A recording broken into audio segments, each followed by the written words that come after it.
So I definitely taken Dallas, given the points, and moving on. I got Tampa. Okay. Okay. And So throw all that out. I it's got it. All right. You it's could have you could have stopped me at some point. You could have just said, "Hey, it's shut up."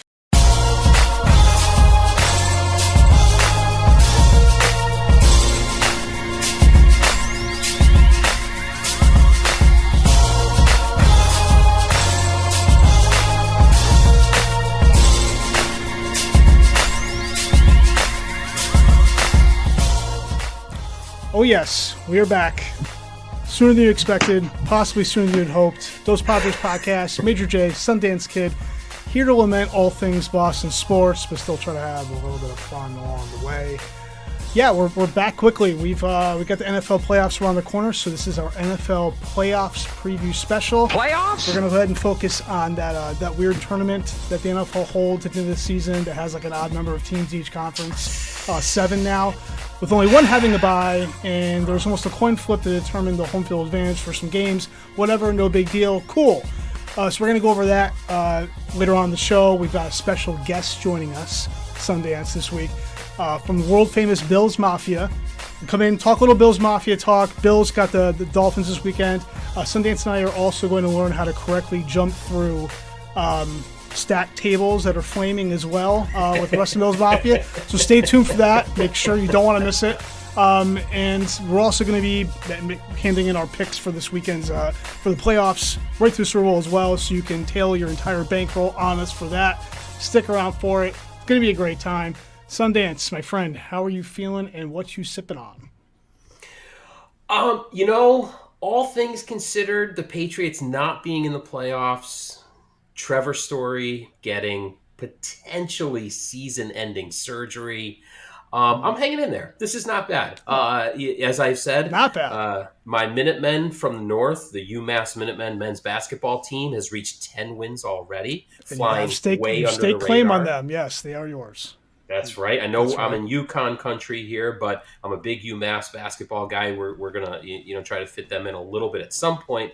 And then the Celtics are on fire, but we've got a lot to dissect from the season with the Patriots. Certainly looking forward to having Greg from Bills Mafia come in and give us some perspective on the Buffalo season, especially coming off Damar Hamlin. I am fortunate enough to have a fine beverage sponsored none other than from Harpoon, and it is Winter Warmer. Cheers to you, my friend. With a nice flute as well. It's like a champagne of beers. So I am actually sipping on a Holy Donut. It is from Lone Pine Brewing Company. Holy Donut, an imperial stout with donuts, dark chocolate, and peppermint. You want a dark beer? Good time Sounds there. Great. Yeah, I mean, I'm not quite picking up the donut.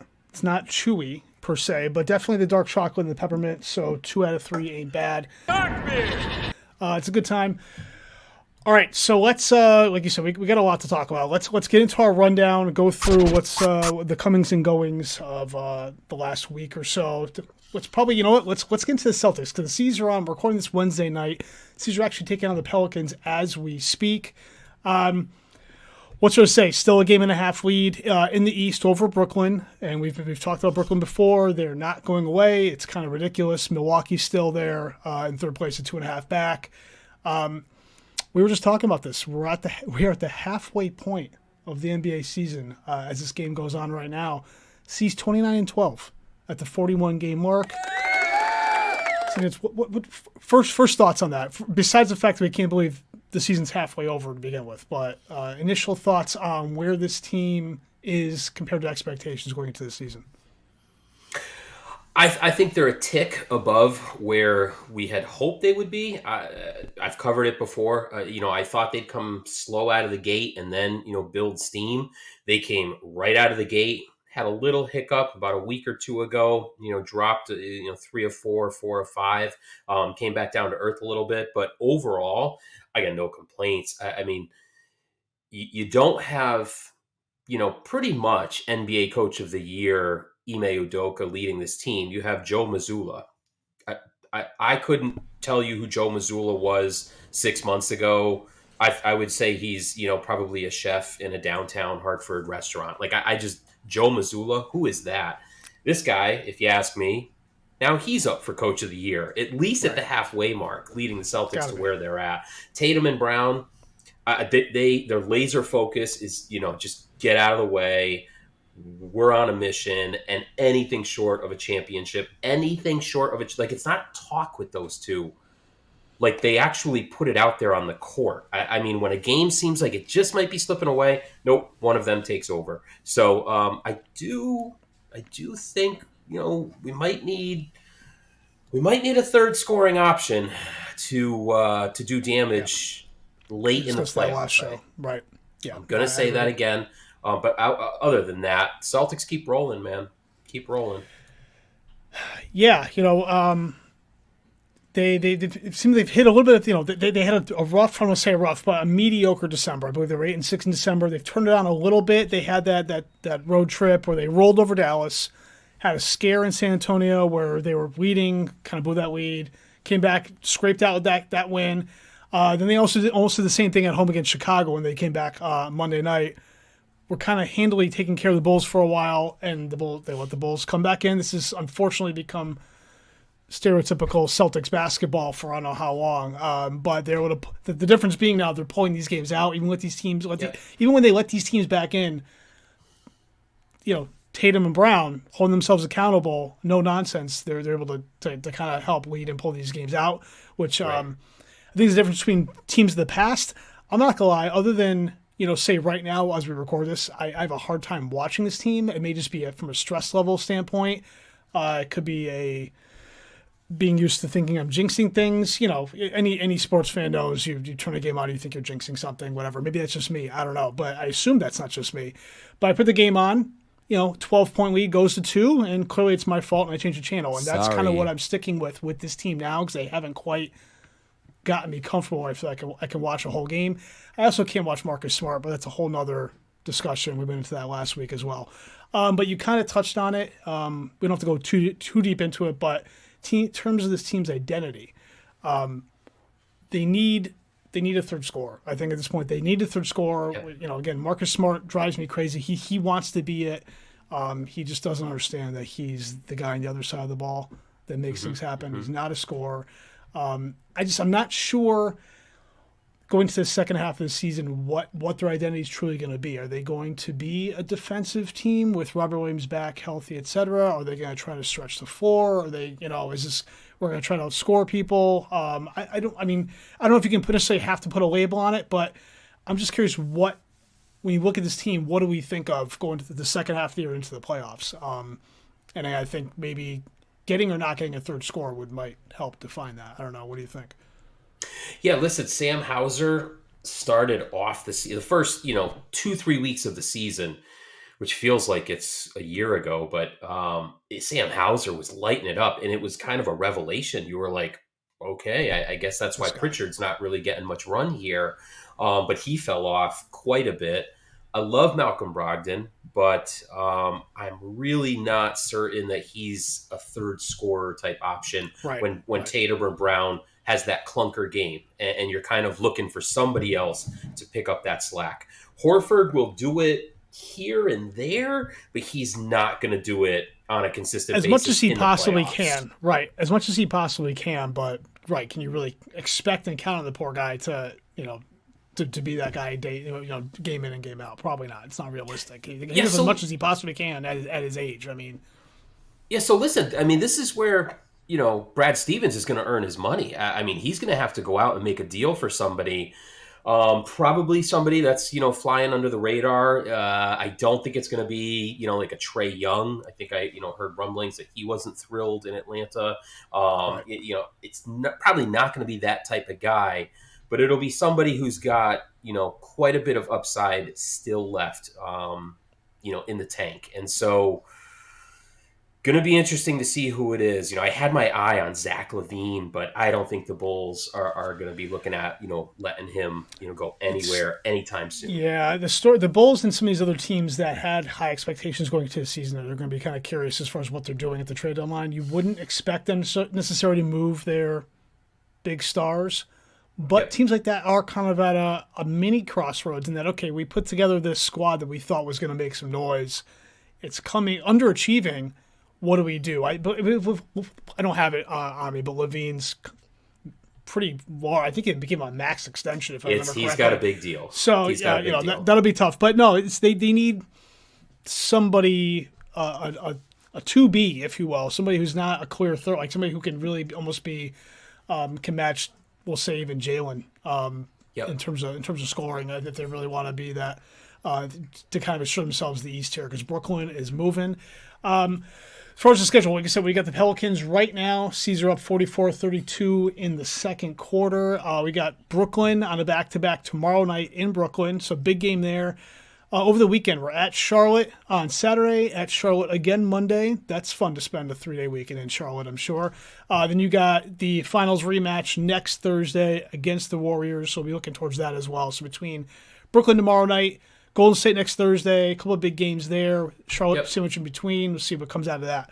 All right, so we will be discussing more Celtics, though, as we get further into the winter months here. We roll out of football. We'll be spending more time on Celtics shoot around. But for now, move on. We'll cover a little bit of Bruins just to cover that base.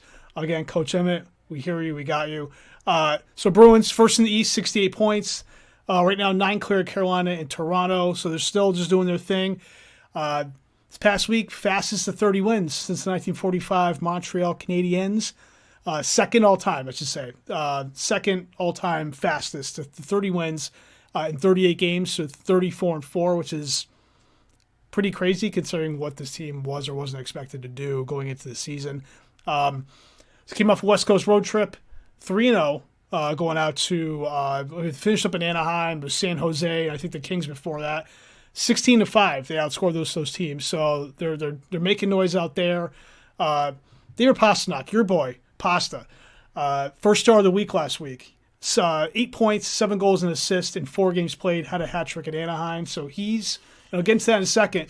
He's playing very well. Which transitions to somehow this man did not make the All-Star game in the East or in the Atlantic Division. Boston's only All-Star right now is Linus Ullmark, deservedly so, probably the best goalkeeper, at least in the East, if not in NHL right now. 21-1, 187 goals against, 938 save percentage. Clearly deserves to be there. After Ullmark, the only guy who has a shot to get in is Lindholm, defenseman, who they got previously from Anaheim. He's on the fan vote card, so he may or may not get in. Fans are voting through the 17th. Let's get another guy. For a team that's starting off this well, let's get another guy in there. I don't know how Pasta isn't even on the fan vote for a skater. It would be his first All-Star game. It's Ullmark's first All-Star game as well. Which is kind of crazy because he's standing on his head right now. But real quick, though, Pasta, blasphemy to me that he is not in this game. The guy's first in shots on goal, second in goals of 32, third in points. Probably all the offensive stats, he's there. I'm not sure how there wasn't room for him anywhere. Yeah, I don't quite get it either. And listen, I know that there are a lot of young up-and-coming superstars throughout the NHL. There really are. I mean, you can look at all different teams and rosters, and there's a lot of deserving guys. But the Bruins are kind of like the Celtics of hockey right now. I mean, they are on fire, blitzing through the league. To have your goalie be the only guy who's kind of a front runner for the All-Star game makes no sense to me at all. And I feel strongly Pastrnak, has got to get more exposure there. It doesn't make sense to me. Something that is also interesting, for me to close it out on a Bruins note, Brad Marchand, coming off of, what is it, double hip surgery? I believe it was minor surgery, but I'm sorry. Any surgery on your hips. I don't know if it was labor or not, but can we think of it? Yeah, but right. We'll have to bring Dr. Gary on soon to talk about that. With transition too, because we need to talk to him as well about the Trevor Story UCL bracing procedure as well. So that's actually something we should put a pin in and bring up with him when we get him on the show. But Yeah, as far as the Bees, I mean, they're still rolling. One thing, Jake DeBrusk, who's had a minor renaissance of sorts, long-term IR. They're expecting him out like 4 weeks, which is definitely gonna hasn't affected them yet. He got hurt in the Winter Classic against the Penguins. Exactly. And you're shuffling lines like that. He was playing pretty well, hand and a lower body. 30 points in 36 games. The guy's been like ever since though, early last year when he wanted that trade, and they didn't give it to him. And he's come around. I don't know what's going on behind the scenes, but he clearly has matured or what, and he's responded to the point where he's playing on the first line. So hopefully sooner or later they get him back, but we'll see how that affects the lines. I think they brought Chris Wagner up from Providence to at least take the roster spot for now. We'll see. But B's got Seattle at home tomorrow night, Thursday. Home against Toronto Saturday. That's a big game. Philly on Monday as well, and they go back on the road to take on the Islanders and the Rangers back-to-back next week, Wednesday and Thursday. So we'll see what comes out of that.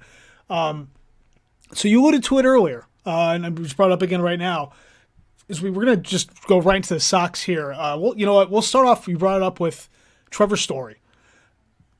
The news came out yesterday that he conveniently after a few hours, not even after the Carlos Correa third time's a charm contract signing with Minnesota this time, which was, I believe, 6 for $200 and can possibly get up to $270. A little while after that, they go ahead and the team conveniently announces that Trevor Story is going to miss at least a good chunk of this season with a UCL surgery, not a full Tommy John, but basically a bracing procedure for his UCL that could potentially keep him out for up to the entire season. Chaim Bloom was a little shaky on that, committing either way. They're hoping to have him back this year, but non-committal. Obviously, surgeries like that, you can't ever really peg anything. Let's just start with that, because this team has been clearly just has not had any intention that we can see of addressing up the middle. The middle infield was a position of need even without this injury. You were counting on Kike Hernandez to man center field, and it's like, okay, so that Story and Arroyo, I guess, in the middle. A lot of talk now after this surgery about, this injury or this issue with his shoulder goes back a couple of years off and on, and then potentially he went into this offseason knowing it was hurt, tried to rest and heal it, hoping it would come around, and it didn't work. And the Sox, everyone's kind of being mum on it, but it sounds like this is not an out of the nowhere thing by any means. Not over this past couple months since the season ended, nor even going back to 2021. So now it's what does this team plan on doing? Because this is getting ridiculous. Even at this point, you almost feel like you have to move Kike back to the middle and get an outfielder, which would perfectly segue right into, we've talked about it a number of times, including last show, a trade for Brian Reynolds. Right. Somehow, something tells me that's not on the horizon. Texas is actually rumored to be in on Reynolds right now as the hot item, but I don't know. What's your first thought as far as what Bloom and company can actually do to address this issue, and if they even will? Yes. So just short of resigning, I'm not sure there's much that Chaim Bloom can do here to improve this team. This is easily the absolute worst offseason that the Red Sox have had in 20 years. In 20 years, this is the worst. Aren't you just waiting to hear that, Rafi Devers got held hostage and taken to, some third world country, and maybe we'll never see him again? Well, he's in the Dominican, and didn't David Ortiz almost got killed? It could happen. I'm never going to begrudge a player when it comes to an injury. I know that there was some stuff in the media this week, like, geez, Trevor knew that his elbow was bothering him right after the season, I don't care about that. I give the guy a medal. He tried to play through it. He did what they recommended, I believe, which was, why don't you shut it down, rest, resume throwing, after the new year, just like you normally would, and let's see how it feels. Right. And no, now the guy needs surgery. I guarantee you're going to have Jose Iglesias manning shortstop. You're going to have Christian Arroyo playing second base. Nope, he's only 33, Jose Iglesias, only. Yeah, And Kike's going to stay in center because the Sox are too cheap. They're not going to man up with their prospects to go get Brian Reynolds, even though that would certainly solve some issues there. This is just a bad season waiting to happen because Christian Arroyo playing second base, he just doesn't stay healthy. I love him to death, but he doesn't stay healthy. He's a good utility guy, but he's not somebody you want to count on. Even 120 games. Kike doesn't stay healthy. I love Kike. Right. He doesn't stay healthy. This is going to be a bad season, and one can only hope that the Sox are saving their pennies for an Ohtani payday. It's really all you can hang your hat on. I don't anticipate many games at Fenway this season. I really don't. I don't anticipate Ohtani making like multiple appearances in Pittsburgh at the Penguins games to try to offset. I think John Henry's ego was hurt so much by being booed at the Winter Classic. They said, you know what? All right, we'll scrap up an extra $100 million. We'll sign Devers, quell this storm for now, and figure that shit out. Like it's going to be a pitching and defense team. This lineup is an absolute joke. It's going to be pitching. It's a defense. Isn't yeah. They didn't sign Devers for his. The pitching I think could. I'm not saying it will. If there's anything that could end up okay, I think it's the pitching. That said, every arm everything could completely the bed in this, and we could have a worse season than last year. But at least the bullpen, if there's a lead, they might be able to hold it now. No Hansel Robles, no more Gretel Robles. He has moved on. We replaced him with the slowest pitcher in humankind, Kenley Jansen, who may or may not be able to hold up against that pitch clock. That's going to be that's going to be the fun of this season. 2023 is going to be about, can Kenley Jansen survive the pitch clock? You got to have a lead to turn it over to the bullpen, and I just don't see it. And listen, we've lived through 2013 where you went into the season saying, we'll see how this goes. 2018 was a revelation, but we had a lot of superstar talent on the 2018 team. Loaded, sure. 2021, we didn't really know what to expect. I'm telling you right now, this team will be lucky to be sniffing 500 in July at the All-Star break. They'll be lucky because they don't have the talent, they don't have the health. It's January 11th, and our starting shortstop is down pretty much for the season. So I don't have much more than that. I don't have any positive vibes for the Sox tonight. I really don't. This is honestly, it's probably good we just move on at this point because this is becoming a weekly issue where it's just we start on this and it just ends up just brewing bad blood. So let's get off the Sox. We'll go into a much happier topic, the Patriots. So the Pats end their season with a loss at Buffalo last week. Offense showed up a little bit. Defense kind of showed up a little bit. Special teams didn't quite show up. And we can get into it in a minute because we touched on it offline as well. The Bailey and all that stuff. But essentially, you had Nick Folk kicking off. No Bailey. That became a complete CF. Terrible 2-point play call after the Pats had scored to try to get within. I think at that point they got within 5. Went for 2 to go to bring it to 3. And they ran an inside slant into a bunch of traffic that made no sense whatsoever. That had no chance. I don't know what that was about. I still don't know what that's about. Regardless, they lose at Buffalo like everyone expected. Finish 8-9, missed the playoffs. Possibly Devin McCourty in Matthew Slater's final game in a Patriots uniform. I mean, we probably will have a Patriots season recap in a future show just to go over, good, bad, ugly type deal. But season ends on a sour note. Finished at 8-9. Unfortunately, kind of how we sort of mapped it out. No surprises here. Just coaching gaffes left and right. Talent gaps on offense. It became, you couldn't expect anything more than 8-9 when you look at it objectively with everything this team was bringing. So, I hate to say mercifully they lost in Buffalo and ended the charade, but they did.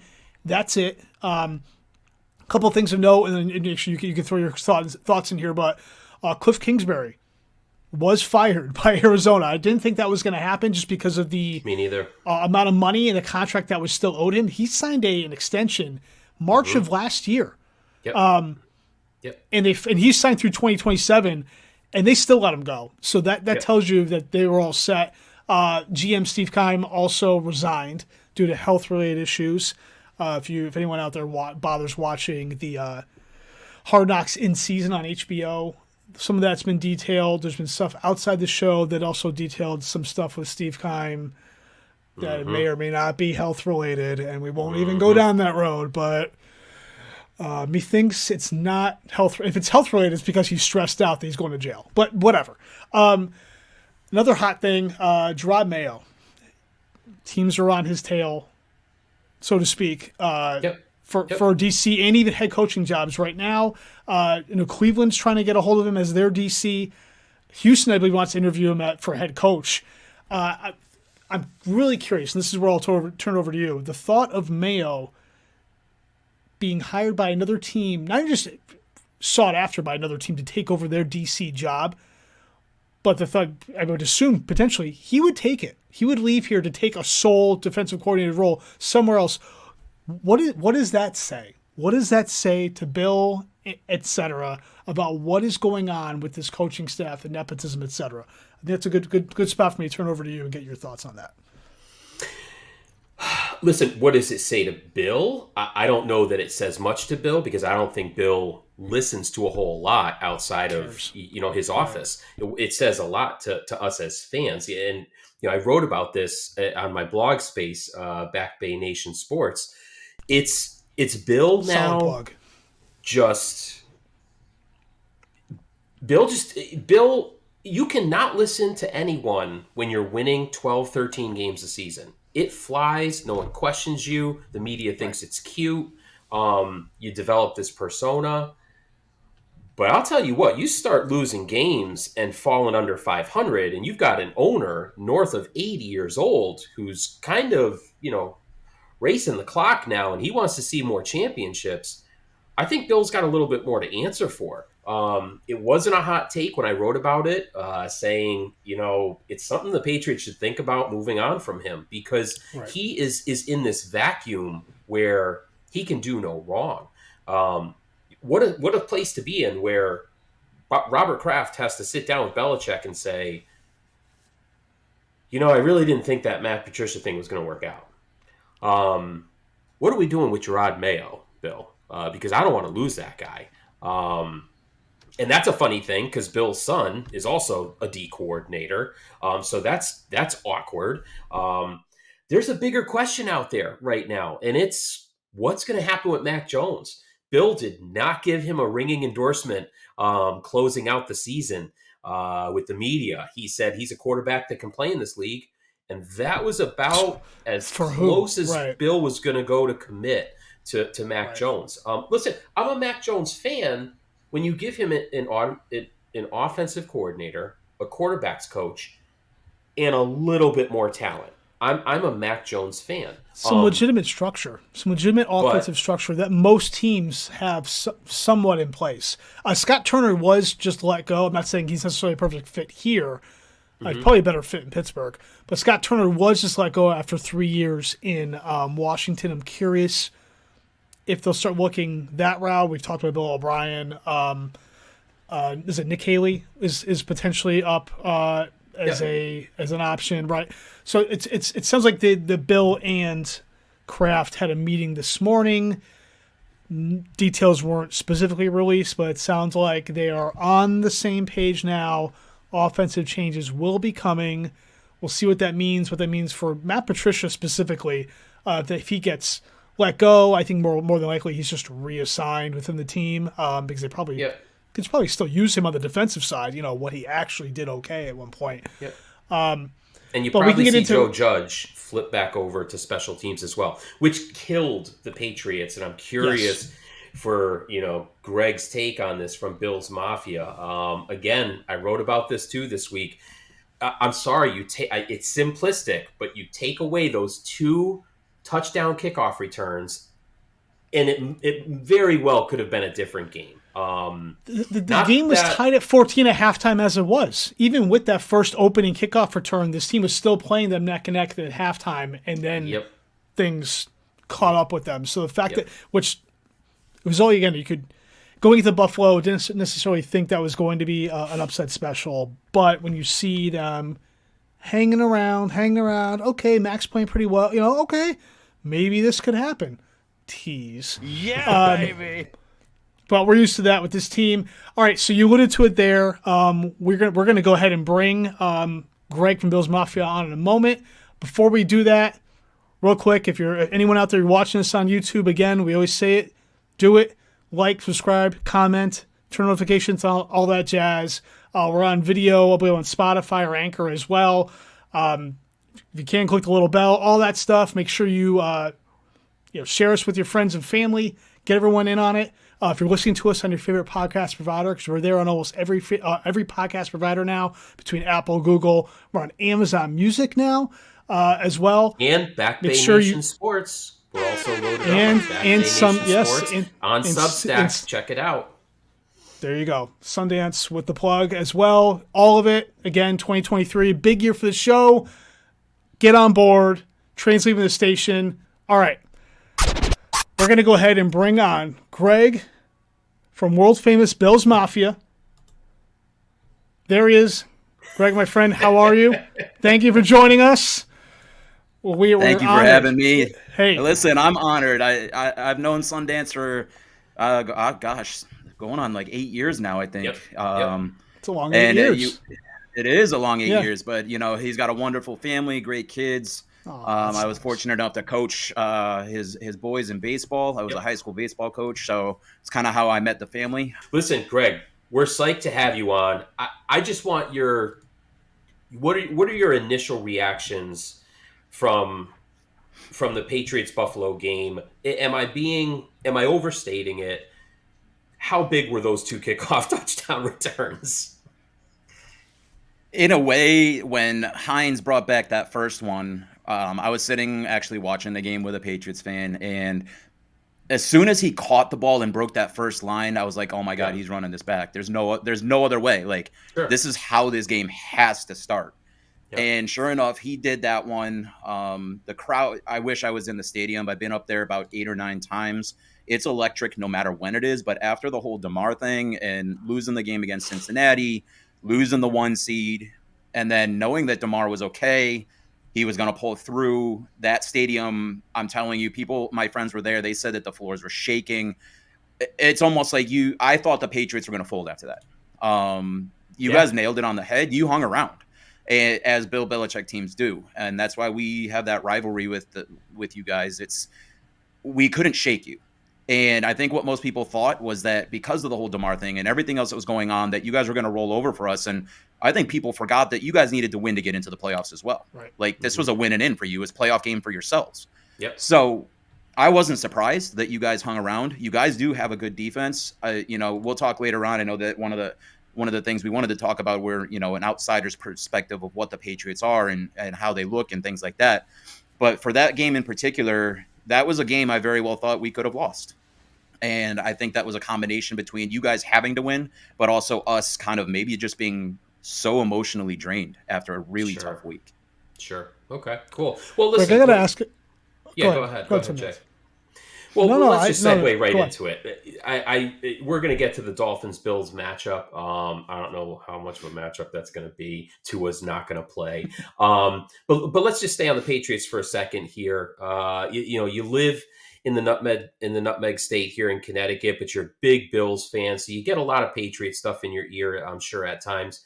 What's your perspective on where the Patriots are at, and were you as shocked as the rest of us were that Belichick just rode this Matt Patricia train from game 1 to game 17?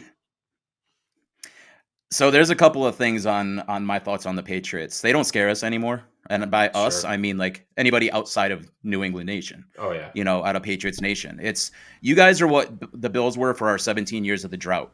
We were never bad enough to get a top 10 pick, but we were never good enough to get into the playoffs. Like an 8 and 9 year is something that we would typically be doing. a 7-10, a 6-0, but it was never enough to get us into that top 10 to secure one of those can't miss prospects. Yep. Where you guys are now living at the 14th pick. So there's a couple of things. I don't think Mac Jones is it. I don't think he's the answer for you guys. Okay. Yeah. From an outside point of view, I think when you draft the most pro-ready quarterback in the draft, you know where his ceiling is. I don't see him getting any better. Whether he's getting, I know that the play calling was really kind of garbage. That's what you get when you have a defensive coordinator calling your plays. But the ceiling is gonna be there. So I saw a few things, like his emotional reactions on the field in some of those games where he's like, these play callings are trash or garbage. Like he's not. I feel like he's that emotional person where that's affecting his play. There's other things that are there. I think the biggest thing for you guys is 2 or 3 years ago, you spent $350 million on some mid-tier free agents. Jonnu Smith, special right there. Jonnu Smith. Come on down, Jonnu Smith. Yep. Listen, you got Jonnu Smith, who should be utilized way more in that offense. He's making $17.4 million against your cap. He has, in 2 total years combined, 55 catches for 539 yards and 1 touchdown. You guys signed Judon. He's an absolute stud. He's a menace on the field. He's worth every single penny that you guys spent to him, but he's getting 17.6. Yep. So if you have 17.6 for Judon and 17.4 for Jonnu, I'm like, okay, that's fine. But then you turned around and signed Hunter Henry for something like 15.2, right. 15.5. Yep. He has produced. Last year he was phenomenal. He had 9 touchdowns. Yep. But then you have Trenton Brown getting 11.5. You got I don't even know who this guy is. Please tell me. Let me know. I mean, no disrespect. Davin Godchow. Oh, Devin Godchow, D tackled. They signed him away from Miami. So that was like a steal away from our divisional opponent's double whammy signing. I don't think you stole him as much as Miami handed because. He was making $1.5 million in Miami, and he's making $10.5. So he was one of last year. He's one of those guys that not in the stats necessarily, but was effective as a plug-in run stopper. This year he hasn't been good. No, so overall, it has not been worth the contract. So agreed. Yeah. So when I think of that position, I think of your draft pick from Alabama, Barmore. He's going to get a payday as well. But you've allocated almost $34 million to tight ends that you don't necessarily use the proper way. Right. So you have 2 of those guys. You got Trenton Brown at 11.5. You got Devin McCourty at 9.7, but he may be gone. Yep. And then you hear rumblings from here in the local news saying that some of these free agents really just don't want to come and play in New England. Yep. There's different things going on within, the Patriot way. Is it really the way that it should be or not be? So next year, you guys got $40.5 million in cap space. Is that going to be spent the same way in terms of signing Kendrick Bournes, Jonnu Smiths, and all those other people that you're throwing money at? Or are you going to go out and get those people to surround Mac Jones like they did in Buffalo with Josh Allen? So I do think to your point with Jonnu and Henry, this is somewhat speculating from the outside. I think the initial ideology behind that was that's why they weren't going to go heavy into the receiver position, because they were going to run more 2 tight end sets, have those guys be able to mix and match, not necessarily Gronk and Aaron Hernandez, but in the same vein of having Bill 2 move guys. 2 tight ends. Yep. Right. And it clearly hasn't worked out, obviously, like you just said. So I'm guessing, hoping, praying after these past 2 seasons, the structure has been there. Okay, this did not work out. We're going to actually focus more on getting some real talent on the outside. So let me ask you both this. I'll pose this question to both of you. What are the percentages? Because you're hearing a little bit of it right now with, could Derek Carr be a good fit for the Patriots? Hey, Jimmy Garoppolo. What are the chances that Mac is traded this offseason and a veteran is brought in? Bill loves better than we expect. I don't think it's good, but I think it's better than we expect. 50-50? And I do think, and if you guys saw the news even just coming out, even just today, and it's you want to take everything with a grain of salt, and I get that, especially in the Boston media. But to talk about how Mac supposedly was out there soliciting opinions and thoughts on the offense outside the organization, and that's kind of some of the stuff that pissed Bill off. He caught wind of Mac actually asking, "Thank you." Right. It's one thing. It's one thing that he's showing the coaches up on the field, which fine line between, you want a quarterback that's got that fire and just now you're just being a baby and showing up your coaches live on television in front of millions of people. But then you're out there soliciting offensive opinions from people outside the organization. Now you're going, that's a professionalism issue and all kinds of things. I mean, if that's true and that's behind a lot of this as well, I mean, I don't think Bill's going to be forgetting that. So I wouldn't be surprised if a car becomes available. Garoppolo. So if you have a car available, a Garoppolo available, and whoever else, I mean, I'm kind of with Greg here that I wouldn't be surprised at all. Like I wouldn't be surprised if the organization doesn't think Mac is it for multiple reasons. Wow. Talent or hey, Bill already said he's coming back for next year. Chloe had the meeting this morning. He's coming back for next year. It could be for a couple of years. Who knows what circumstances were agreed on to have him stick around? I don't know. I mean, Interesting. It seems crazy they would give up on Mac, a 15th pick that early, 2 years into his rookie contract. But let's transition. We do have Greg on as a guest. Give us your take. What chance does Miami have going up to Buffalo with, I think, their third string quarterback? Because I don't even think that they're confident. It's Skylar. It's going to be Skylar because two has been ruled out, and odds are Teddy's not coming back from that. Okay. Was it thumb or whatever, or pinky? He had a dislocated pinky. So you asked what are the odds?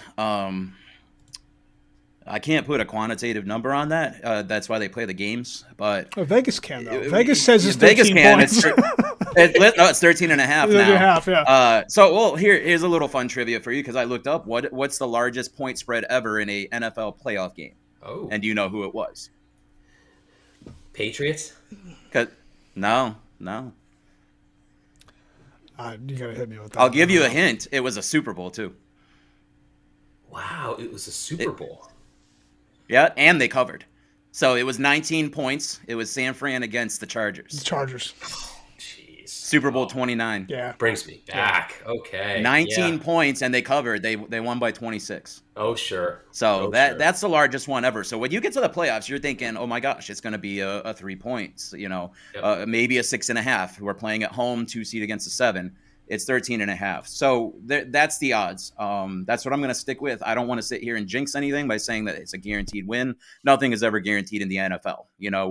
We lost that game against Minnesota this year. That was a heartbreaker. We lost to the Jets, and then we lost to the Dolphins, but that was a game that we were missing like 9 people on defense. We were, and it just was 130 degrees. Like Satan's butthole was down there in Miami on our sidelines without an air conditioner. That's a good analogy. So, I mean, it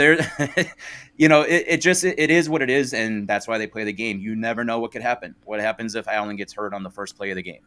So there's that sort of evens the things out. You never know. Mm-hmm. I don't think they have a very good chance. Skylar Thompson is slated to start.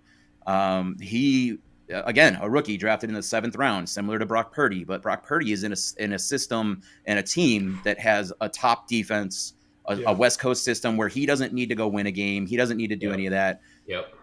And I'll tell you what, the last piece that's most important about this is Josh Allen owns the Dolphins, man. He's 9-1 in 10 games against them. He averages 270 yards against them per game in the air. He averages 3.1 touchdowns per game against the Dolphins. He averages a half an interception. And if you take out his rookie year games against Miami, those are 3 interceptions there. He has a total of 2 interceptions against them. His passer rating is 106.1 against Miami. And he loves playing in Buffalo. Right. Yeah, listen, Allen, that's the X factor. I'm giving it a 13 after that. I'm giving it a 13 and a half. I mean, I was a little, yeah.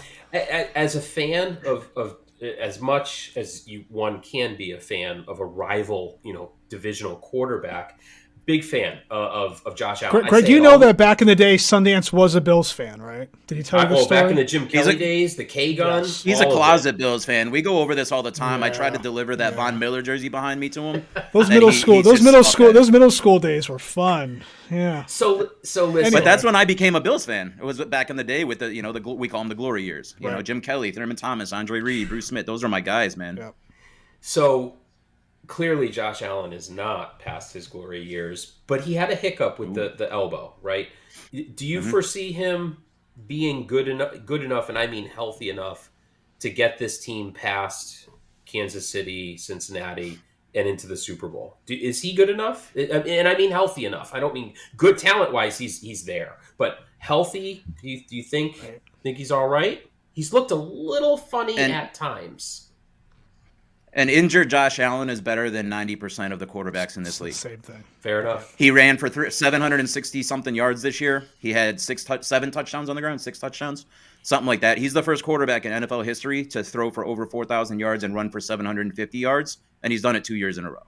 Okay. So if he can't do it through the air and the winds are blowing at New Era Field, it's the Ralph. It's always going to be the Ralph Wilson Stadium. Yep. But the stadium is New Era now after the hats. Right. If the wind is whipping, I haven't looked at the weather reports yet for this week, but I'm sure it's Buffalo. It's going to be probably in the 20s, maybe the 30s. Right. Wind, possibly rain or snow. That's Buffalo, So that's all right. So you talked about how you feel about your chance. So actual hard set predictions. How far the Bills going? What's your call? I mean, I wasn't expecting to wake up to hear that Micah Hyde, who had a herniated disc in his neck, got put into the 21-day practice window. And I also wasn't expecting to hear that Jamison Crowder, who basically is a catch machine on third down, he's like a newer, younger version of Cole Beasley. Right. They both got put into the 21-day window. Right. They said, Adam Schefter said that they're not playing this week, but now we're potentially going to have those 2 players available for either Cincinnati or whoever they play. I think everyone forgot about Crowder, honestly. Everyone forgot Crowder even existed at this point. Yeah. So he's had 80-plus catches every single year with the Jets, and look who their quarterback was. So having that outlet, that third down passer back, and then we get Hyde back, where we lost Hyde's replacement with DeMar. To cover those back ends and have Poyer and Hyde, 2 all-pro safeties. We got Trey White back, who's playing back like his normal self, almost. He's not quite back. And then Kaiir Elam, our first-round pick. He was. He played his best game. Yeah. But I think in general, it's if we play our best, I don't foresee other teams beating us. Can they beat us? Absolutely. Cincinnati's a phenomenal team. Kansas City, phenomenal team. They're both top 10 in the scoring offenses in the league. Kansas City's 1 and Cincinnati's 7. But the difference is I believe Cincinnati is a better team. They actually have the number 5 scoring defense. But it doesn't match up to what we have in Buffalo. Is a historical year. We're the first team ever to have a top 2 scoring offense, top 2 scoring defense. And we were actually number 4, I believe, or 5 in total defense as well. When you put those 2 things together, we're getting healthy. We're coming back. We have this emotional uplifting with DeMar. Maybe you said it. I think you nailed it on the head. Maybe it's our year. So you're telling me but again, I can't really make a prediction. It's Super Bowl or bust for us. I would be disappointed if we didn't get there after last year's KC a loss. But and I'm sure it'd be sweet to get to the Super Bowl going through Arrowhead again and getting some revenge, though. But we're not going to Arrowhead. It's a neutral site game. Oh, that's right. It's a neutral site game, which goes back to in the opener about the coin flips and all this other stuff because of the NFL decided to get cute with how they're handling the cancellation. But hey, even if it's getting through Kansas City on a neutral site, there would be some joy there to kind of get some retribution. So. Absolutely. All right, Greg. I appreciate you coming on. It's going to be an interesting weekend. Again, I mean, I'm certainly putting my entire bankroll on Bills, giving the 13.5 thanks to you. Oh yeah. So I'm just going to say thank you now to doubling everything in my account. Thanks for coming on. Appreciate it. Hey guys, I absolutely appreciate it. Let's see how the Bills do. I would love to come on. I love doing this. I used to have a podcast back in the day. I talk sports. I'm one of those weird Bills fans too. So I'm actually a Red Sox fan. So there's a lot of us. I told Sundance I actually was going to jump through the table before. But if you could have gotten that on video, we could have opened with that. Appreciate it. Thanks for coming on. Hey, thanks for having me. Go Bills. Thanks, man. See ya. All right. Dresko from Bills Mafia. That was good. That was a good time. It was, right. but you could see really quickly. Interesting insight. I know we got to move on, but you can see the perspective of other NFL fans on the Patriots right now, and it's just like, they're a dumpster fire, and we're glad to see it happen. You guys have been due for this for a while, and it's just I can't believe we might move on from Mac Jones, but. That's a topic for another day. If you ask me to give my odds on that, I don't think it's like better yes than no, but I would say solid 35% chance to 40% chance that something happens with him. I don't think it'd be crazy. It would still be like oh wow if it happened, but it wouldn't floor me. I mean, given what we've heard and the things that keep coming up now, the way he's acted on the field for like a month, the stuff that sounds like going on behind the scenes, like, okay, if that's truly happening, there's possibly some justification there. I mean, granted, he's a kid. In the end, he's a kid. He's a talented quarterback. He wants to win. You could spin it any way you want. The talent's still there. I mean, in the end, he's still a talented kid that you put a 15th pick in on a rookie contract for a couple more years. That's, again, going back to what Greg was saying with what the Pats have for cap room going into this offseason. Do you want to take the guy who's still on a rookie contract for 2 more years, who still has some decent talent, and use that money elsewhere? Or are you willing to take on a Carr or somebody else who's going to eat up probably more cap space at the quarterback position, who's a lot older? And so odds are you still stick with Mac through the rookie contract. And maybe you get through next year, and if he has 1 year remaining, worst case, you decline the 5th-year option or something, and you move on. But, all right, let's take that. The Pats are depressing me at this point, so that's actually a good time to get off this and just get back into playoff mentality. We're talking the NFL playoffs that are happening without the Patriots. Playoffs? Let's go ahead. We brought up. Go ahead and bring up we used Canva so we can actually manipulate this as we go. For those of you who are listening, unfortunately, you're not going to see this, but we'll try to be descriptive as we go as far as what's happening. But we have our playoff brackets set up. We're going to go ahead game by game, map it out, give our predictions, see what comes out. First game. So we're going to start right with Wild Card Weekend, which is this weekend. First game is, I'm just going to go right in order in terms of the way the games are being played out. So first game this Saturday is going to be Seattle at San Francisco. So San Francisco, the 2 seed. Seattle is going to San Fran as a 7. That's at 4:30 p.m. on Saturday. The line right now on that on DraftKings Sportsbook is 9.5. San Francisco giving 9.5. Wow. Interesting. So this San Francisco defense is legit. I think Dresko actually touched on this a little bit when he was on. So the defense is legit. Brock Purdy is at quarterback now after losing both Trey Lance early in the season. Garoppolo's been out for a while as well. Brock Purdy, I believe, is Mr. Irrelevant. And don't quote me on that. But essentially has come in as a late draft pick. The structure is there. Has played incredibly well. To this point, he's resurrected George Kittle as a receiving tight end. Who I believe Kittle actually has 11 touchdowns this year, which is like a career high. He's got 7 touchdowns in 5 games with Purdy alone. So you've got Purdy playing well because he's structured well in the Shanahan offense. Good defense to kind of limit his exposure. You got Geno Smith on the other side for Seattle, who's had a renaissance of sorts. He's kind of had a reawakening in Seattle. Everyone kind of wrote this team off when they traded Russ Wilson. But he's been coming back down to earth a little bit for the last month or so. Not playing bad, but not necessarily elevating the offense per se. Even though I think he actually set the record for Seahawks passing yards last week to end the season, which is crazy when you think about some of the passers that team has had even before Russ. But I mean, you got San Francisco. You got Nick Bosa leading the NFL in like sacks, like 17.5 or something. Eli Mitchell is coming back at running back to try to take some of that pressure off Christian McCaffrey. Deebo Samuel should be back. I don't see any way personally that Seattle wins this game. So I mean, I personally have, and I'll kick it to you, but I personally have San Francisco winning, and I will say I will have Seattle covering, only because you got a divisional game. This is gonna be the 3rd time they've played. Anytime you're playing a divisional opponent in the playoffs, a lot's at stake. You're gonna play a little bit tighter.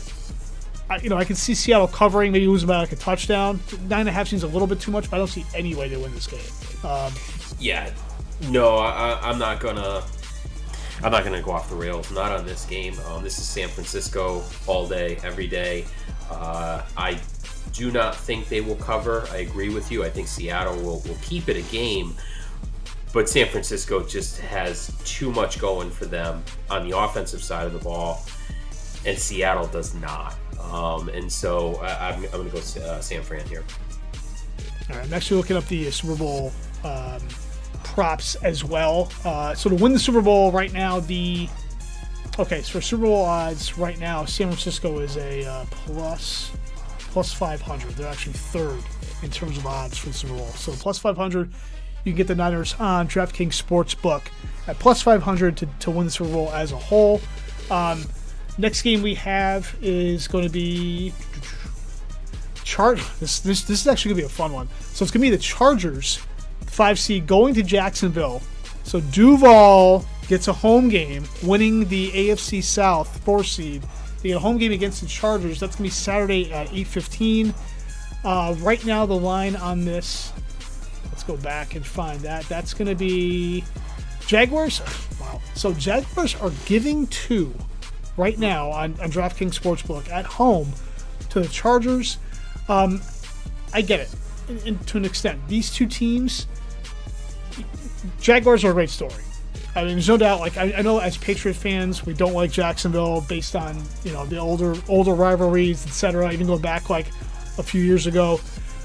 There's something about this team though that I actually find myself rooting for, and I think it's mainly because the Urban Meyer debacle from last year. And I think Doug Peterson's a really good coach. Again, despite the Eagles' background, as Patriots fans, you can lament as well. But I respect Peterson as a head coach. I think he's a good head coach. I think it's a fantastic story. I think it's great to see Trevor Lawrence and some of these younger players, Travis Etienne, come out of just the wasteland that Urban Meyer laid for them last year. Come back and win a division the next season, I think it's awesome. I think it's really cool for the team. Kind of screw the fan base, but definitely the team. So I'm actually taking Jacksonville, even giving 2. I'm taking them outright to win. These are two teams that traditionally find ways to lose games. But man, the Chargers, I'm sorry, until they show they are not that team anymore, I look at Chargers going to Charger. That team finds ways to lose games in big spots. They make really baffling decisions at times. I like Staley in general as a coach, but he's just questionable play calling sometimes, questionable decision making at times. It's just not quite clicking. Mike Williams left with a back injury last week. Seems like he's trying to get back. They don't think it's that serious that he might be back to play this weekend, but that's still very tentative. He's a big part of that offense. And Peterson's been there before. It's just Brandon Staley. I still think there's some issues in the coaching staff in terms of experience. Doug Peterson clearly has found a way to win with this team. We know he's been through the playoffs with the Eagles. He knows how to win. This is a home game. I'm kind of surprised Jacksonville's laying 2, but I'm going to take the 2. I'm taking them outright to win the game overall. What do you got here? So I agree on most fronts, except for the final outcome. I'm actually going to take the Chargers. Chargers 11-6. Am I right with that? I believe the Chargers finished 11-6. That sounds right. And you've got Jacksonville winning the division, I believe, at 9-8. Trevor Lawrence is still. I almost still view him as a rookie because of the dumpster fire from Urban Meyer last year. Sure. And so I just don't know that he's going to be able to do it at the end of the game with the game on the line. I like him a lot. I think he's got a high ceiling. And I think he's going to end up being a great quarterback. I don't know that he'll get this done this weekend. I'm going to take the Chargers, who have a pretty decent young quarterback themselves. Absolutely. You know what? We didn't get into it. Justin Herbert, I think, is fantastic, phenomenal. So you know what? Again, goes back to quarterback play. When you've got talent back there, that can overcome a lot of deficiencies. I want to go into any bold predictions because I want to even go back to the Seattle-San Francisco game. Any bold predictions about that game or anything you want to throw out there that to be really outlandish or no? It's not overly outlandish, but I look for Kittles to score 4 touchdowns. 4. Not overly outlandish. Okay. I don't even think that's on the board for a player prop on the sports book here, but okay. 4 Seattle touchdowns from George Kittle. That clearly not. All right, so I was going to go meagerly with Deebo Samuel has 100 yards and a touchdown, and Christian McCaffrey 200 combo yards. But if we were going to go with George Kittle at 4 touchdowns, I'll tell you right now, if that happens, I will come to your house personally with a 4-pack of your choice. Thank you. Because it's clearly going to happen. Jacksonville. So, bold prediction on that game. Doug Peterson calls Philly special again. Trevor Lawrence catches the game-winning touchdown to beat the Chargers in the fourth quarter. Oh, I like it. Mark my word. Yeah, some situational football. Yep, he's going to waste it in the wild card game. You got it.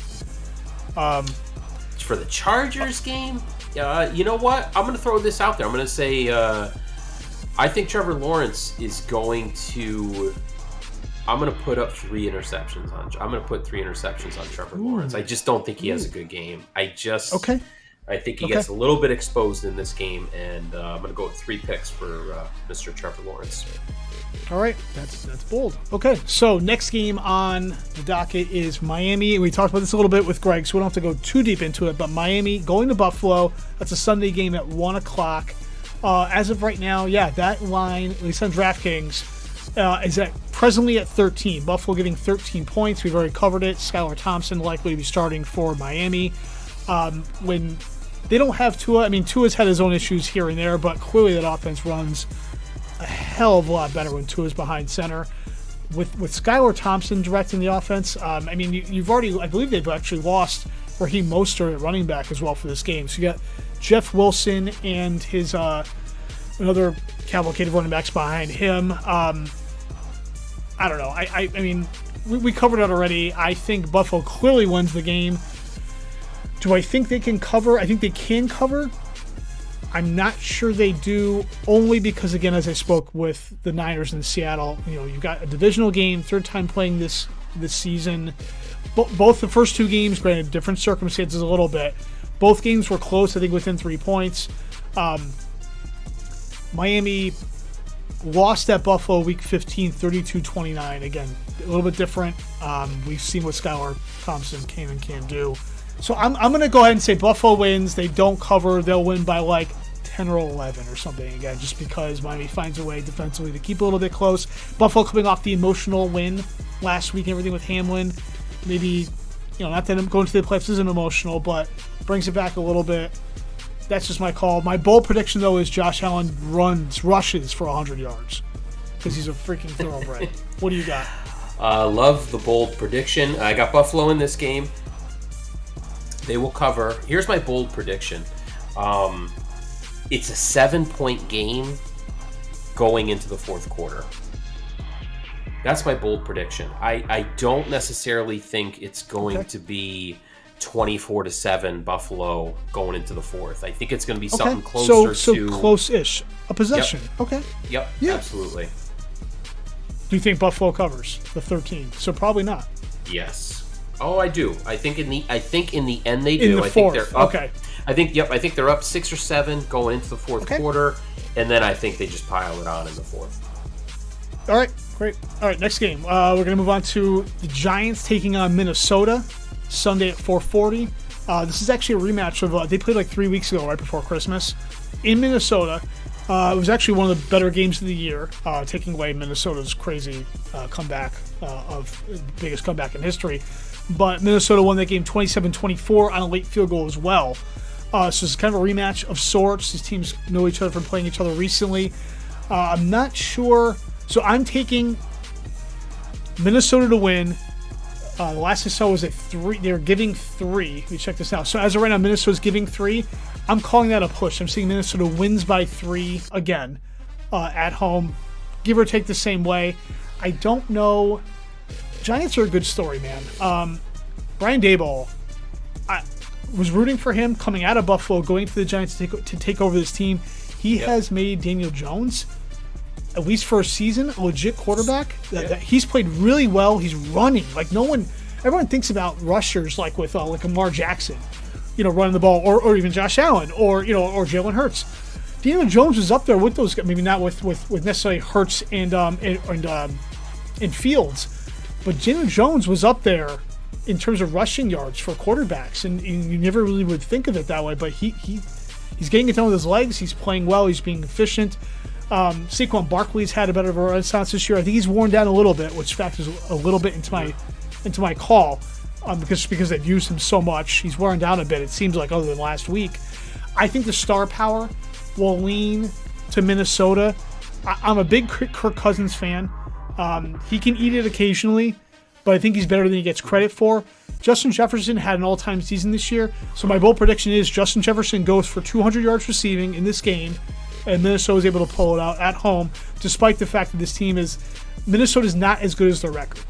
They've played a ton of one-possession games. They've won almost all of them, to a point where it's not possible, like it's not humanly possible to replicate that. There's going to be some kind of quote regression. You can't, things have gone their way. At some point, that's going to catch up to them. I think they've outplayed their talent a bit, but I think being at home, I think this is where it stops for the Giants. Minnesota comes out, getting a 3. They're going to push. What do you got? Heads up, Peyton Pritchard sighting. Third quarter comes to an end. Facts. Celtics are up 14.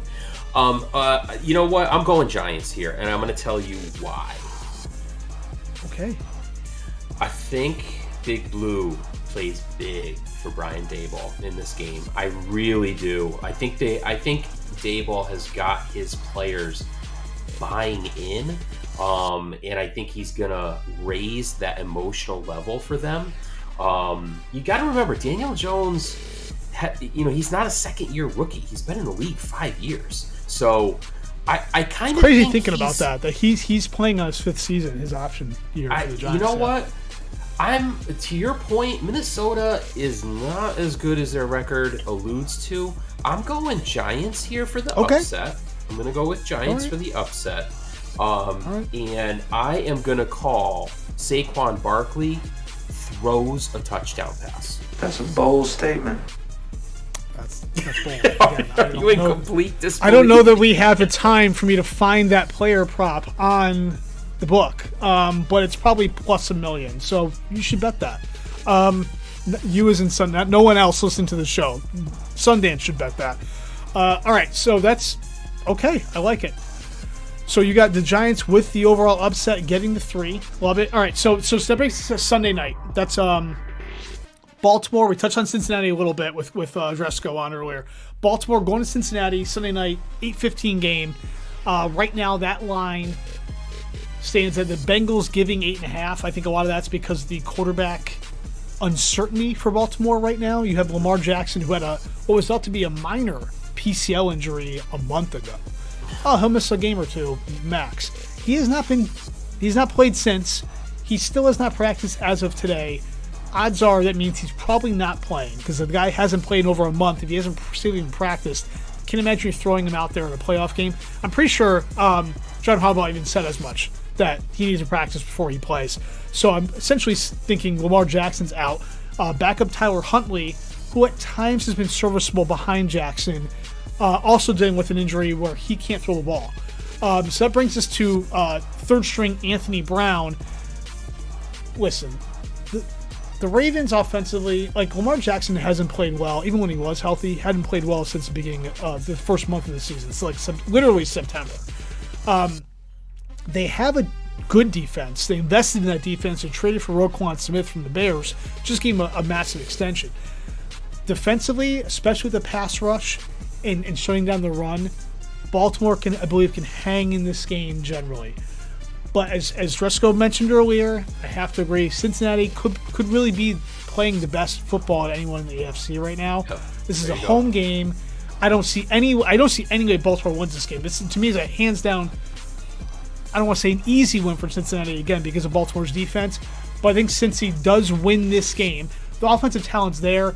One thing is on the offensive line, Alex Kappa is potentially out on the line, so that does going to maybe leave Burrow a little more susceptible to that pass rush. I don't know, but in the end, I don't see how Baltimore wins this game just offensively. I don't know how they're going to score more than 10 points right now with the way things are going with this team. So I'm saying Cincinnati wins at home, no doubt about it. Bold prediction, Cincinnati actually scores 2 defensive touchdowns, and they win by 20. That's a bold statement. Yeah, put it on the board. Yeah, listen, I'll be quick here because there's nothing left to say. Cincinnati all day, every day, and big time. So I will go with a bold prediction that I see Cincinnati up 21 points at halftime. 21. Okay. Yeah. All right, that brings us to the last game of the weekend, which is Dallas at Tampa Bay. So it's Monday night, 8:15. First thing I just want to point out is kind of weird that there's a Monday night. It just feels weird having a Monday night playoff game. I don't know. Maybe that's just me. But Dallas and Tampa. Tampa gets into the playoffs at 8-9. 8-9, winning the NFC South. I just don't see any magic elixir that's going to make Tampa suddenly good. Tom Brady's out there saying, hey, I know our record is what it is. It doesn't look great, but we got in there. Throw it out the window. It's the playoffs. It doesn't matter anymore. All that matters is how we're playing now and forward. I appreciate the sentiment, Tom, but your team didn't suddenly get good over the week because you made it to the playoffs. All right, so his team has been average at best. The run game has been kind of crap all year between Leonard Fournette and Rachaad White. A lot of it's because of the offensive line, which we knew going back to the beginning of the season had all kinds of injuries and woes, right? They're better, but they're still not great. I do think Brady's played better than his statistics would say. No, they're actually not bad overall, but if you've seen him play, there's been a lot of criticism about maybe this is it, etc. I think he's played better than he's been given credit for, partially because of the structure around him, what's been going on with that team. They haven't played well holistically. But I think Tampa would need another lifetime game out of Mike Evans like he had last week in order to even have a shot at this. Dallas is just too good offensively, despite the fact that Dak Prescott is throwing all kinds of interceptions. He's been a pick machine lately. Kind of don't care. CeeDee Lamb is becoming a true number one receiver. He's been criticized about, but can he really take that step to be a number one? I think the last 6-8 games, he's stepping up to be that guy. The freaking run game for the Cowboys right now between Zeke Elliott and Tony Pollard, they finally found a perfect cohesion with those two, which they're just running over opponents. I don't care if the game's on the road. What do you say? As of right now, it's Dallas is giving 2.5. I think Dallas wins. I think they cover the 2.5. I don't think this isn't more Brady magic. This is the Bucs going out with a whimper. Congratulations on winning your division at sub 500 and getting your home game. You're not taking advantage of it. Goodbye. So I definitely taking Dallas, giving the points and moving on, despite the hiccups that Dak Prescott's been having over the last month or so. What do you think? I got Tampa. Okay. And so throw all that out. I got it. All right. It's you could have stopped me at some point. You could have just said, "Hey, shut up. You're wrong, and you're going on really long. We're at an hour 15. Wrap it up." That's okay. Go ahead. Here's the thing. I don't trust Mike McCarthy. The Cowboys are. you are a noted Mike McCarthy stan. Yeah. I believe Dallas is snake bitten for whatever reason by the football gods since their wonderful championship run 25 years ago.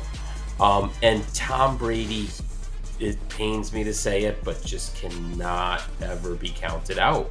So I have Tampa Bay with the upset here, and my big number for you will be Dak Prescott laying out 3 interceptions.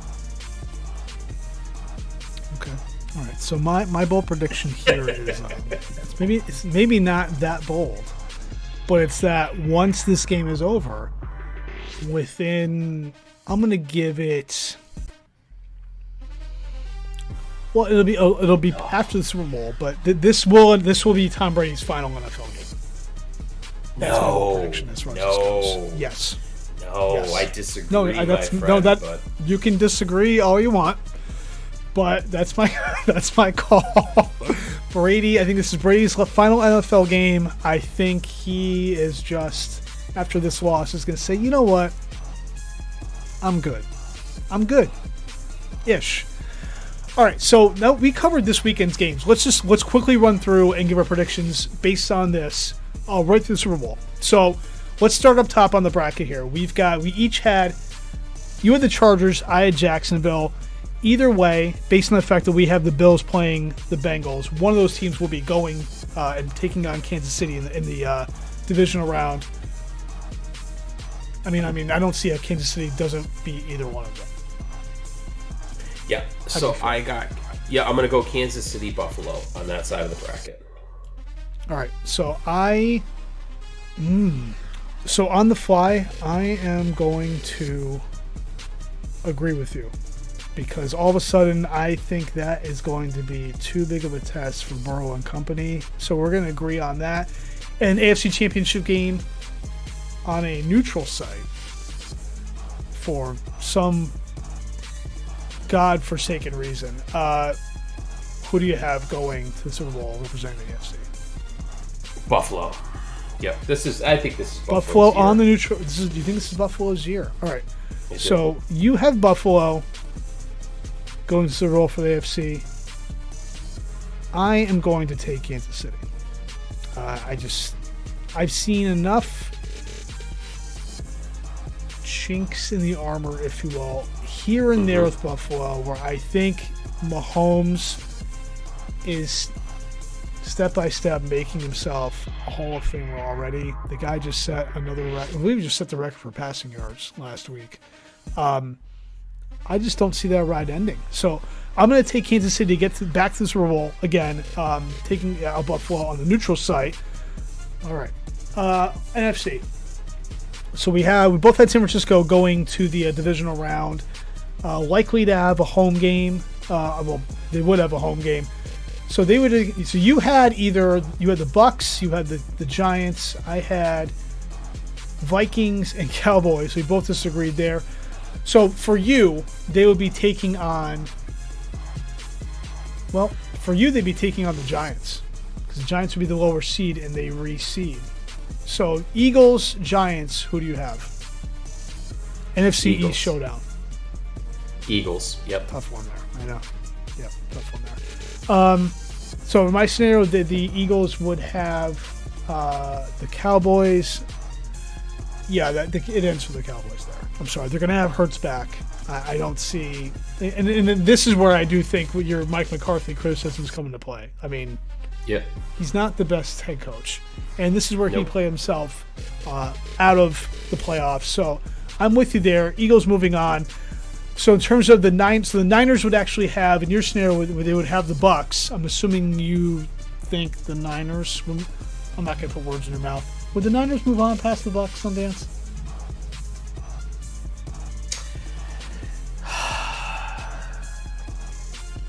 Yes, and that's where Tom Brady falters. Yes. Retires. Okay, got it. Same here. I mean, I don't see how I really like the Niners. I'm going to put that out there now. I think that the ride ends for Minnesota there as well, for the same reasons we talked about earlier. I think that's finally where things catch up with them. So that puts us both with an Eagles 49ers NFC Championship game that would be in Philadelphia at the Link. What's your call there? San Francisco. The rookie San Francisco drives with the them upset to the in Philly. Yep. Okay. Yep. Kyle Shanahan finally gets to the promised land. I agree. That's actually where I was in as well. To much of the dismay of Eagles fans breaking their hearts on their home field, there's something about the Niners that I just really like. And I'm sure at some point the Brock Purdy story is going to come to an end, but not yet. So I'm in on it. I think the infrastructure is way too good there. I'm a huge Shanahan fan going back to his days with the Falcons. So we just have the Niners in the Super Bowl. Do you have? So you think this is? I'm gonna lay it out there. I'm gonna put it out there for you. You think the Bills are winning the Super Bowl over the Niners? I do. Am I okay? Sundance has the Bills winning the Super Bowl over the 49ers.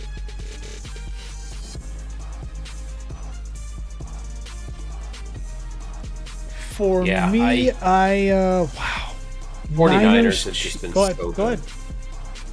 The Niners have just, they're a momentum team.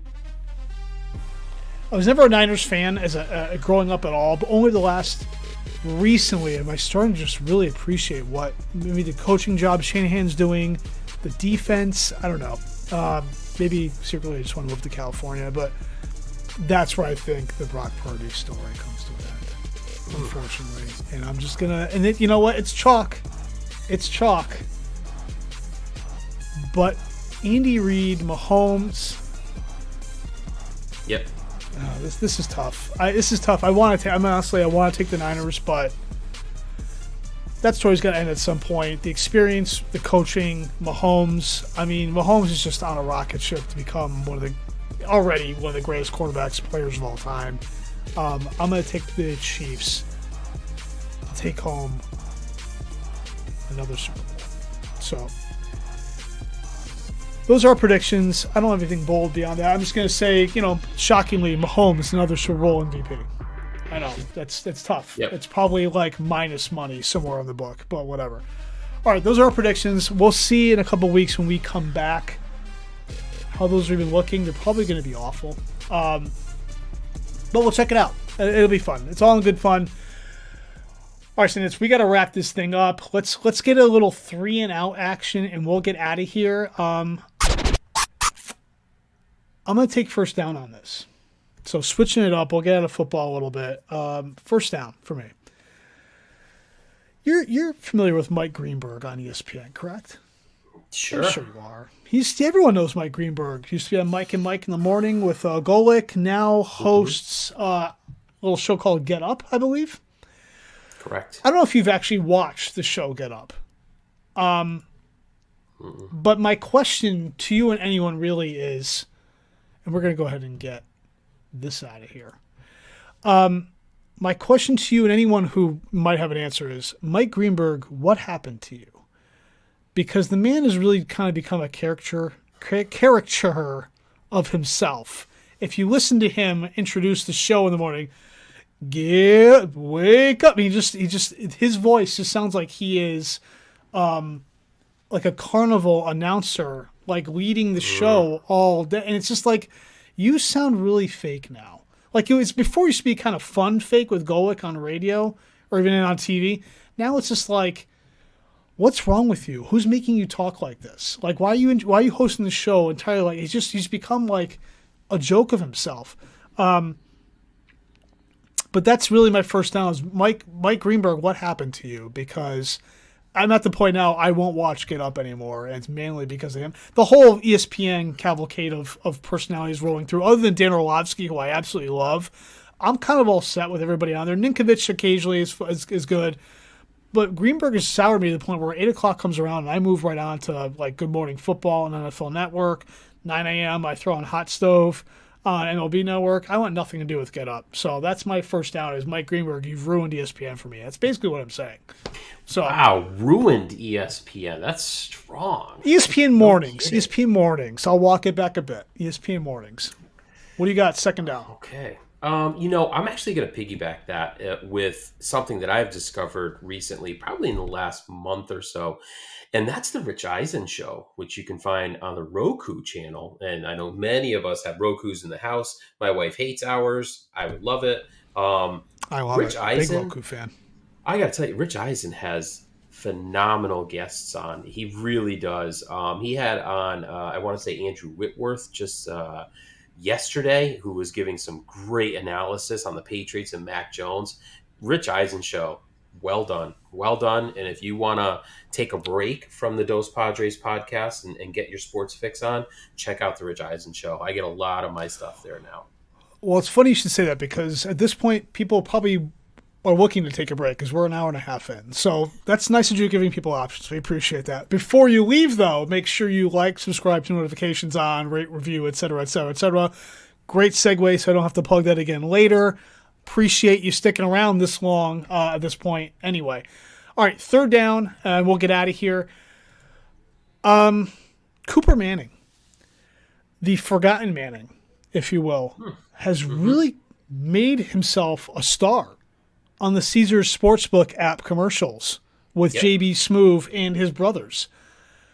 I don't know I'm sure you've seen them. Other people have seen them. Check them out. He's freaking hilarious on those. And I just want to say hats off to Cooper Manning for saying, screw you, Peyton and Eli. I'm in this family too, and I want people to know me. And God damn it, he did it. And I think it's fantastic. So Cooper Manning, you are my star of the week. Appreciate you. You've made a name for yourself. Nice job. All right, that's 3 and out. That's that's pretty much all we've got finally for this show. We appreciate you guys sticking around if you made it this long. Because we're going a little longer than normal, but we had a lot to talk about. NFL playoffs this weekend. But again, if you're watching us, like, subscribe, turn notifications on, rate and review if you're listening to us on Spotify, Apple, Google Podcasts, Amazon, anywhere you get your podcasts, we're there. Check us out there if you need to. We're on social.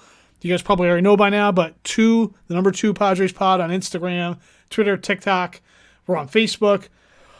You know how we roll here. It's all part of the Greater Western Mass Hartford County Takeover, one follower at a time.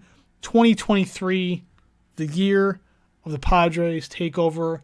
We can feel it. It's January 11th. Things are starting to come together. We're getting momentum. Jump on board. All right. That's going to wrap things up. We are back. Should be back in a couple weeks. We'll be going over NFL playoff updates. We'll be talking more Sox, or maybe we won't, depending on what happens. We may just skip over them at this point. It might be better for everyone's health if we do. But we do have a fun segment planned. That's actually going to be Royal Rumble week. So the Royal Rumble will be that weekend. We're going to have a fun segment planned leading up as a preview into the Royal Rumble. Speaking of which, also check out our boys, the Run-In Podcast, Tommy Paradise, and DJ for all of your wrestling coverage now, that week, all the time. They got everything covered there. But we'll see where we're at with our NFL playoff predictions. Possibilities are endless. Sundance. That's my guy, Sundance Kid, Major J. We are the Dos Padres. Hasta tus sueños. You know it. We are out.